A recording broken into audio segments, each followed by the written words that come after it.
여러분, 잠깐 상상해 보세요. 집에 혼자 계신데 갑자기 가슴이 너무 아프고 숨을 쉴 수가 없어요. 식은땀이 줄줄 흐르고요.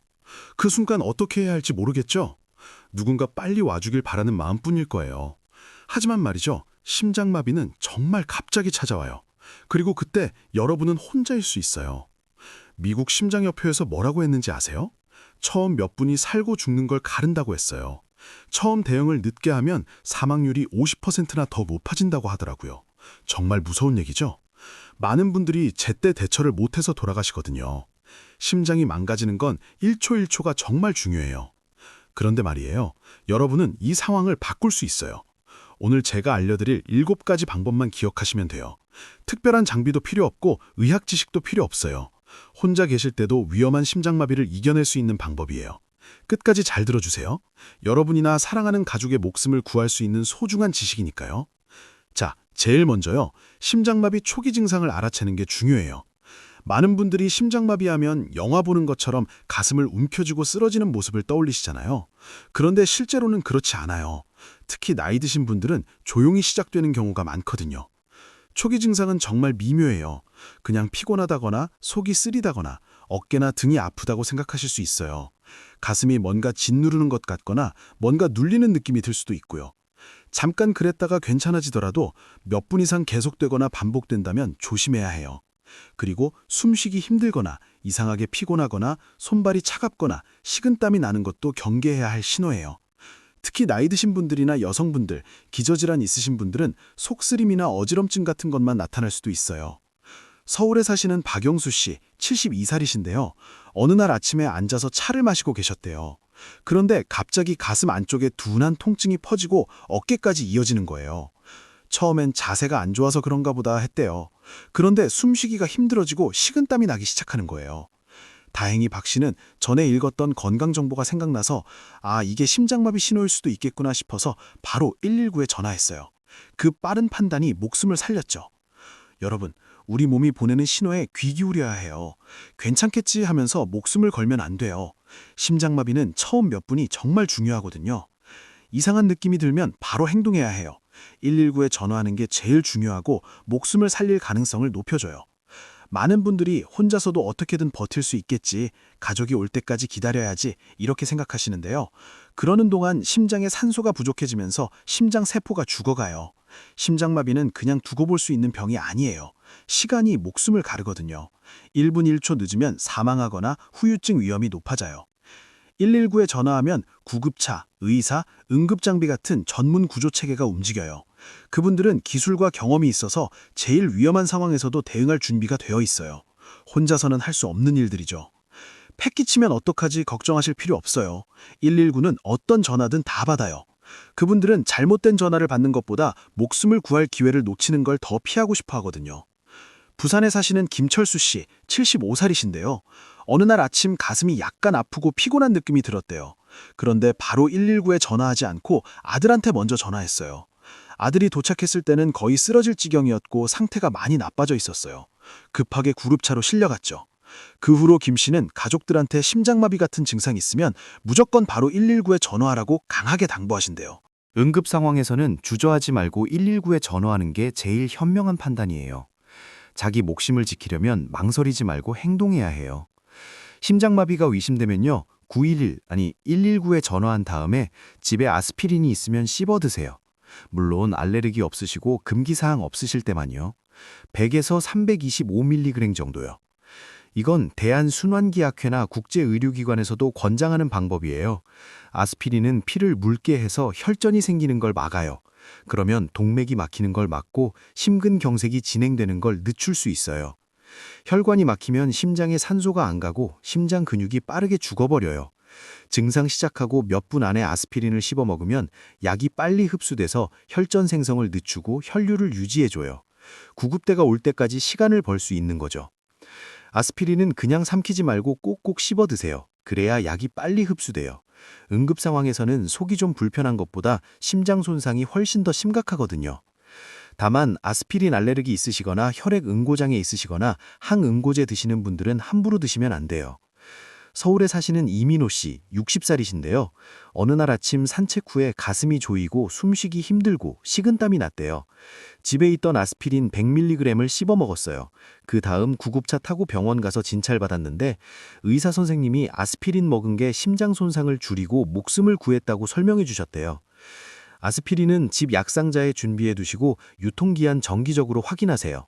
우리나라에서는 저용량 아스피린 100mg이 흔한데 100에서 325mg이면 응급 상황에 쓸 수 있어요. 아스피린은 어디까지나 119 부른 다음에 하는 보조 조치예요. 심장 지키는 첫 단계죠. 만약 아스피린이 없거나 먹을 수 없는 상황이라면요, 다른 대응 방법이 있어요. 먼저 119에 전화하고 침착함을 유지하고 앉거나 누워서 안정을 취하세요. 심장에 부담 줄이는 게 중요해요.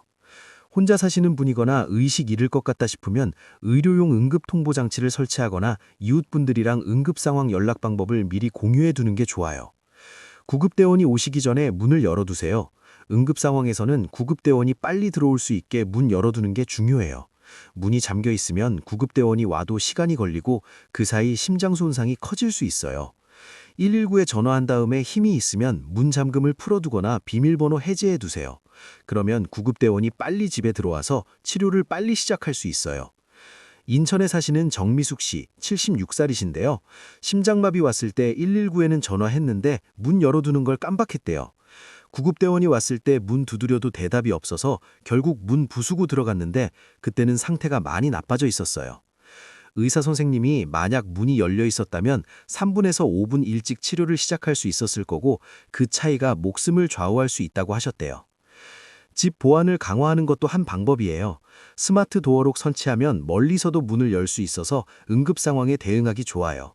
그리고 문 주변에 물건 놓지 말고 주소가 잘 보이는 곳에 표시돼 있는지 확인하세요. 그러면 구급대원이 헤매지 않고 찾아올 수 있어요. 이런 준비가 응급 상황에 빠른 대응을 가능하게 하고 목숨을 지키는 데 정말 중요해요.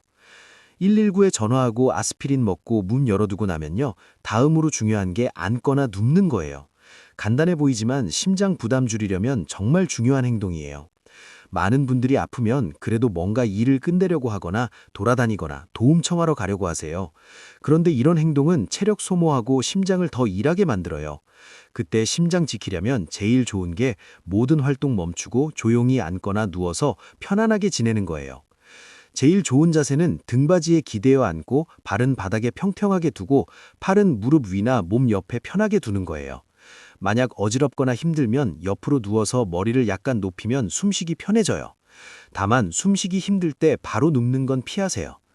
몸을 움직이지 않으면 심장의 산소 필요량이 줄고 혈압이 안정되고 심장 스트레스가 줄어들어요. 가만히 앉아 있으면 심장 부담이 줄고 리듬이 안정되고 부정맥이나 쇼크 같은 합병증을 막을 수 있어요. 이건 그냥 가만히 있는 게 아니라 목숨 지키려는 적극적인 조치예요. 대전에 사시는 최인수 씨, 79살이신데요.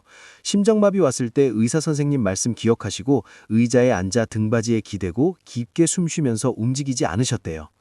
구급대가 왔을 때 그 침착한 행동이 심장 상태를 안정시키고 악화를 막았다고 하더래요. 응급 상황에서는 가만히 있는 게 제일 현명한 행동이에요. 가만히 있는 게 약하다거나 시간 낭비라고 생각하지 마세요. 그게 바로 목숨 지키는 방법이에요. 심장이 쉬어야 할 때 무리하게 일 시키면 안 되잖아요. 다른 일은 나중에 해도 돼요. 하지만 심장은 기다려주지 않아요. 심장마비 같은 응급 상황에서 혼자 계시면 스마트폰은 단순한 연락수단이 아니라 목숨 있는 중요한 도구예요. 스마트폰 제대로 쓰면 침착함 유지하고 에너지 아끼고 필요한 연락 유지할 수 있어요. 구급차 부른 다음에는 바로 스피커폰 켜세요. 그러면 손 안 쓰고도 통화 계속할 수 있고 심장 부담 줄이고 깊은 숨 쉬는데 집중할 수 있어요. 스마트폰에 의외로 모르시는 분 많은데 메디컬 아이디 기능이 있어요. 이 기능 쓰면 혈액형, 질환, 알레르기, 지금 먹는 약, 응급 연락처 같은 건강 정보 저장할 수 있어요. 더 중요한 건요, 메디컬 아이디는 잠금 화면에서도 볼 수 있어요.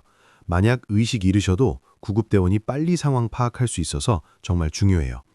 예를 들어 부산에 사시는 7살 여성분이 메디컬 아이디에 당뇨병이랑 약물 알레르기 정보 넣어뒀더니 구급대원이 빠르게 대응할 수 있었던 사례도 있어요.